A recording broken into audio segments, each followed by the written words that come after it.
And that's why I directed my team to work with the governments of Israel and Lebanon to forge a ceasefire, to bring the conflict between Israel and Hezbollah to a close. Under the deal reached today, effective at 4 a.m. tomorrow local time, the fighting across the Lebanese-Israeli border will end. Will end. This is designed to be a permanent cessation of hostilities. What is left of Hezbollah and other terrorist organizations will not be allowed, well, I emphasize, will not be allowed to threaten the security of Israel again. Over the next 60 days, the Lebanese army and state security forces will deploy and take control of their own territory once again.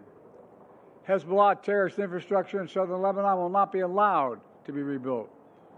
And over the next 60 days, Israel will gradually withdraw its remaining forces. And civilians on both sides will soon be able to safely return to their communities and begin to rebuild their homes, their schools, their farms, their businesses, and their very lives. We're determined this conflict will not be just another cycle of violence. And so the United States, with the full support of France and our other allies, has pledged to work with Israel and Lebanon to ensure that this arrangement is fully implemented, the agreement totally implemented.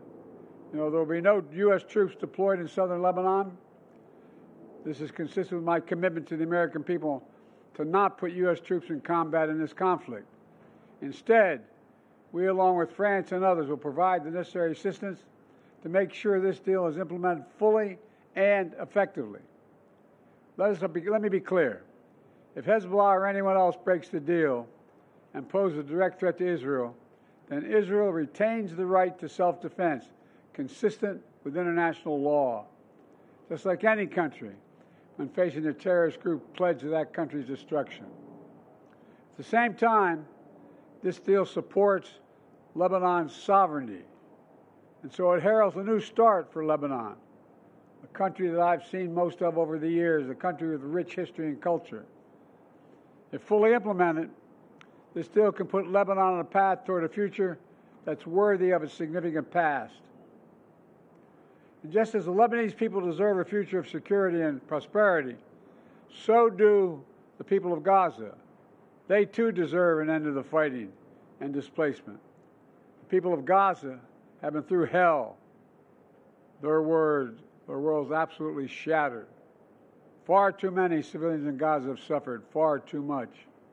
And Hamas has refused for months and months to negotiate a good faith ceasefire and a hostage deal. And so now Hamas has a choice to make.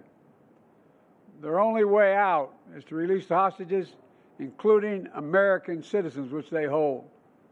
In the process, bring an end to the fighting, which would make possible a surge of humanitarian relief. Over the coming days, the United States will make another push with Turkey, Egypt, Qatar, Israel, and others to achieve a ceasefire in Gaza. With the hostages released and the end of the war without Hamas in power, that becomes possible. As for the broader Middle East region, today's announcement brings us closer to realizing the affirmative agenda that I've been pushing forward during my entire presidency. A vision for the future of the Middle East where it's at peace and prosperous and integrated across borders. A future where Palestinians have a state of their own, one that fulfills its people's legitimate aspirations, one that cannot threaten Israel or harbor terrorist groups with backing from Iran. A future where Israelis and Palestinians enjoy equal measures of security, prosperity, and yes, dignity.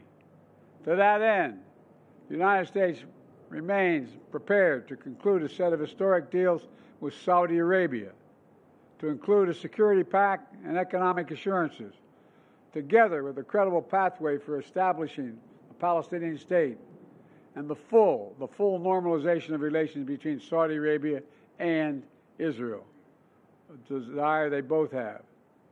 I believe this agenda remains possible, and in my remaining time in office, I'll work tirelessly to advance this vision for an integrated, secure, and prosperous region, all of which strengthens America's national security. Getting all this done will require making some hard choices. Israel has been bold on the battlefield. Iran and its proxies have paid a very heavy price. Now Israel must be bold in turning tactical gains against Iran and its proxies into a coherent strategy that secure Israel's long-term safety and advances a broader peace and prosperity in the region. Today's announcement is a critical step in advancing that vision, and so I applaud the courageous decision made by the leaders of Lebanon and Israel to end the violence.